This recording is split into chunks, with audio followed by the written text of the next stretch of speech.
EDClass Limited. Breaking barriers to learning. Hello and welcome back to EDClass's podcast. Today we are joined by Andrew Patterson. Andrew is an ex-professional sportsman who is now wheelchair bound as a result of a rare inherited disorder.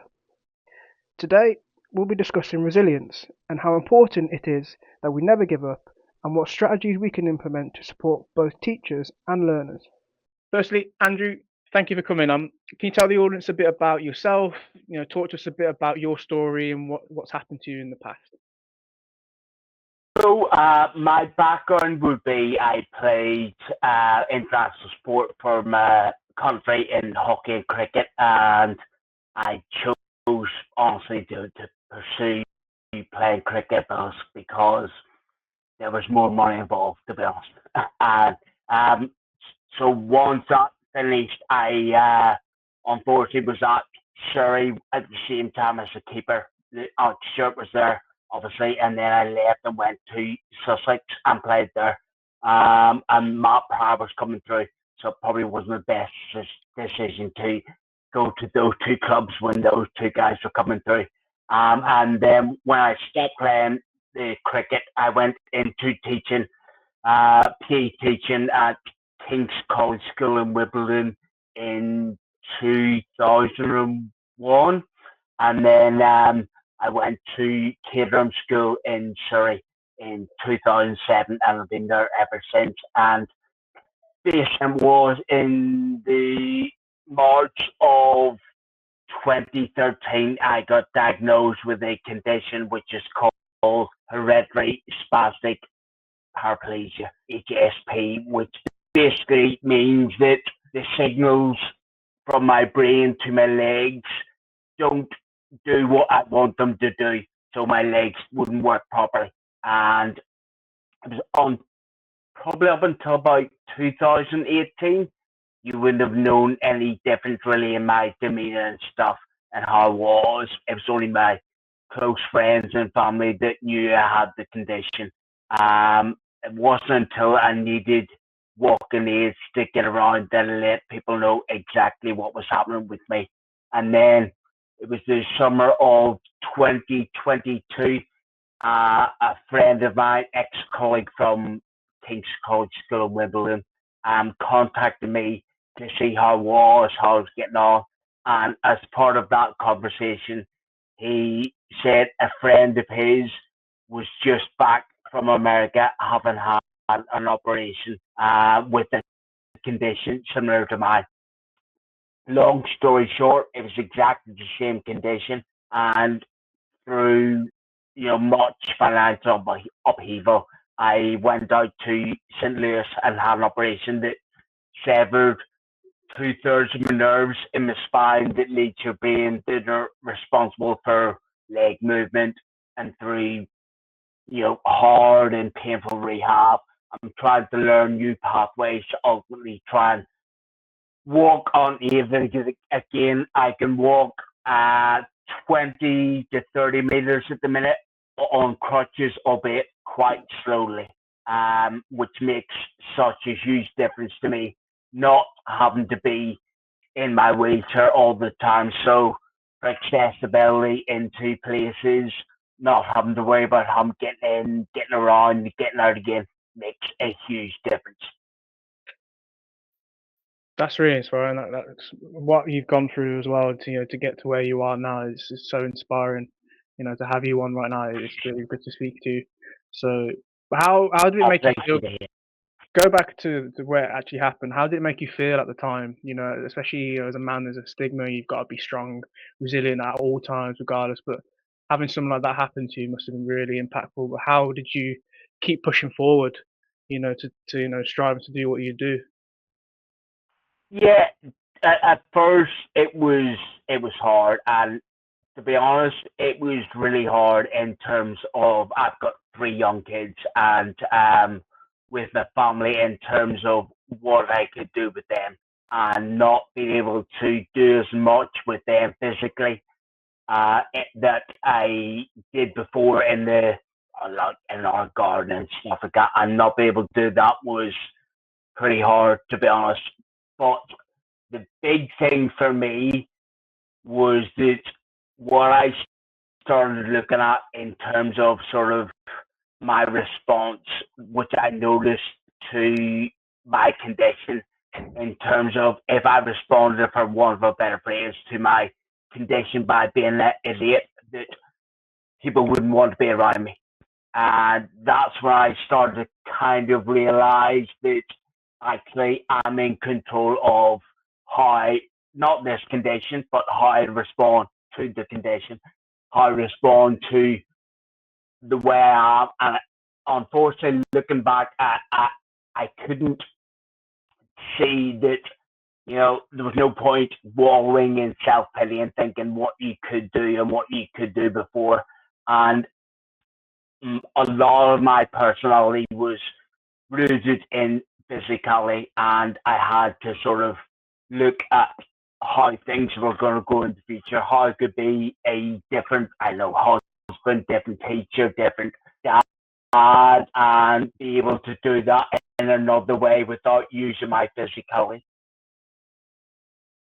Yeah, that's great. Having to alter what you do must have been really hard and difficult for yourself. Talk to me about that road to recovery and what you do now. Obviously, sorry, go ahead. So yeah, it was quite hard. I mean, the big thing for me would be actually as well, sort of perspective and how I view things. So, for example, I couldn't take Saturday sport at school anymore, which I really enjoyed doing. But instead of sort of looking at that as a hugely negative situation, I kind of, I know, flipped things on its head and looked at it as an opportunity where I always wanted to go and watch Harlequins play rugby. So I got myself a season ticket and go and watch them play on Saturdays as much as I can. So to me, it was all about perspective. And that's one of the things I would talk about when I go into different schools and different places, talking about how you view things. And one of the things is talking to people about looking back in their past, being in a position where they thought was maybe, I don't know, the be all and end all. Hopefully, when they look back, it wasn't, but using that experience and learning from your past, next time you find yourself, which inevitably you do in life, in a difficult situation, learning from that and using that knowledge and experience to help you get through. That's great. Yeah, going down that matter of perspective. That's it. I'm learning that myself. Making sure you're taking every day to the fullest. And every day is a blessing type thing. So, in what you do when you go into schools and preach that to children is really, really good. Talk to me a bit about what you do now with your speaking then, and what do you do? Obviously you go to schools. What are your plans coming up for the future with that? What is your message you want to try and to deliver? So the big thing for me is that I'm going in my school now from full time to part time after Christmas, to enable me to go into different places and mostly schools, to be honest, to talk about resilience and how I believe, in terms of my experience, my journey, whatever, that everyone can gain this skill of resilience. And that's basically what I go in and talk about to the pupils at the schools and even the teachers and whoever else I come across, because it can be gained in three ways, as I've sort of mentioned there, with perspective, response, and finding your purpose. For me, the big thing in terms of purpose is me being able to go into places and actually share my story and talk to people about my experience to try and help people going forward. That to me is where my purpose is at. Yeah, no credit to you. I mean, what you've gone through as well, being able to share that story is really, really great. I mean, I've gone through some trial and tribulations, but nothing on the caliber and scale of what you've gone through. So, all credit to you. I mean, in terms of resilience, I learned it years ago. There was actual specific lesson. I think it's called learning to learn at school when I did. Really? And Yeah. and they actually teach you about resilience. But I don't think when you're a child, you actually fathom or understand what it truly is until you get a lot older. Yeah, you don't really. The big thing for me is that when I've been in places and gone into schools and stuff and talked about it, being someone that has actually done it and experienced it has a big difference and a bigger impact with the pupils. Yeah, 100%. Yeah, you'd be able to give a much better perspective of how to handle it as well. What do you actually say and suggest to the children then if they're really struggling with resilience, and how can they understand resilience better? Do you think if you go and give suggestions? Well, the big thing I would say to them, and cause they get obviously they get themselves stressed with a lot of pressures with exams and different things and stuff. And I actually wouldn't want to be a kid again now with the pressure they got of social media and other things. But the big thing for me would be learning from your past and learning from experiences, as I said before, in terms of if you've been in a position where you thought was disastrous and hopefully it wasn't, learning from that when you find yourself in another tough time when you go through in life. 100%. Looking at your past and making sure you learn and go striving forward. Ingraining that resilience from an early age is so important, I think, as well. We need to make sure we have those proactive steps so no one's left behind in a sense. But talk to me about Well, it's funny you say that, Tom. From an early age, that unfortunately, I reckon from when we're born, we're installed with a negative culture. Mm. For example, I know how many times have you had a great day at work or positive experience, and you went and told your friends, family, siblings about that, but compare that to how many times when you've had a bad day or negative situation, you went and told people about it. Yeah, So to me, the thing is, it's vital as well to, as I said, with perspectives. So how you view things, how you look at things, it's almost retraining the way you are with things. I think, yeah, definitely. I don't know why, as humans, we just fixate on all the negative things. But if something really goes positive, Yeah, we brush it off, which is quite, we shouldn't be doing that. We should always be focused on the positive, shouldn't we? And then just okay, totally. washing away the negative. But in terms of the education sector as a whole, just dipping into that in a sense, what are your current thoughts on it at the moment? How you're doing it in terms of resilience, and there's a lot of children, EHCPs, SEND requirements. Mm. What do we need to ensure that the sector as a whole thrives in a sense? Especially to supporting teachers as well with their resilience as well, because we've seen a lot of teachers more are leaving the profession as well. How can they also Yeah. be resilient? Well, the thing that I've seen, unfortunately, over the last, I reckon, sort of 5 to 10 years, and for another way to put it, the grit with pupils and a little bit with the teachers and stuff and workload that they get has actually got harder, and the grit has eroded. And what I would do in my school, the minute actually, that I would do a lot of things with my obviously children group and different things in terms of just making them a little bit more aware of how life is in general, because too many kids, unfortunately, in a lot of places and a lot of schools, are in a little bit of a bubble. And it's not until they leave school that they realize, actually, oh crap, I've got to do this for myself. Or if they come across a problem, they're like, I don't know what to do here because I haven't experienced this before. Because all the time, maybe teachers or parents or whoever it is has done that for them. So the big thing for me, I would say, is that, and this is where our school actually is quite good at doing it, with the kids when they come through GCSE and sixth form, make them a little bit more independent, so make them a little bit more accountable for their actions, and a realization that actually you need to be doing this, you need to be more proactive with this, and not expecting just other people to do it for you.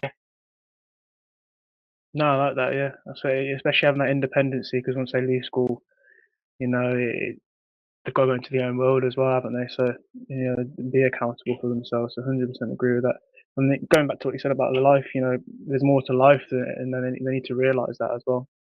And Oh, totally.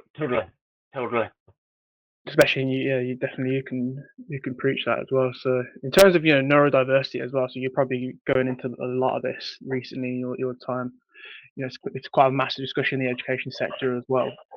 How important it is that we recognise these students, who've got ADHD or autism or anything like that, neurodiversity challenges or medical challenges, to ensure that they're resilient, and what strategies do we need to implement to ensure that they're thriving as well?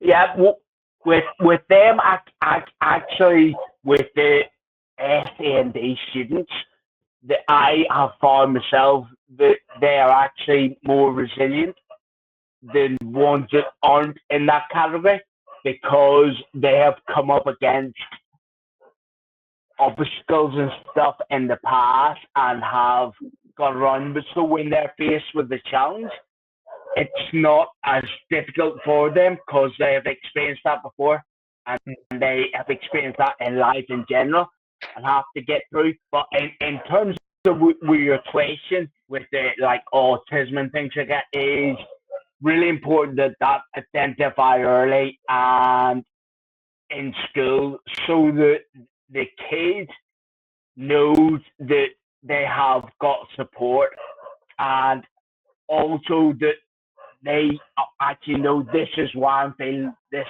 way, this is why I view things a certain way. So that helps them in terms of moving forward and what they can do, and actually being more resilient because of knowing why they think a certain way. Yeah, definitely. I think that's what we're preaching out, especially this month, is all about early intervention. Making sure you're integrating those steps early as possible, so that students can reach their potential in the future. And I think I had a conversation with, I think it was Emma Weaver from the Neurodiversity or ADHD Foundation, and she said that there's more entrepreneurs who are actually neurodivergent. There's business owners there who are neurodivergent as well. So just being able to recognise and show their importance, isn't it? Totally. I've seen it, as I've said there, I've seen loads in my school and previous school and stuff, that when it's identified, the kid is so much better in terms of being able to actually realize this is why I do certain things, this is why I do things a certain way.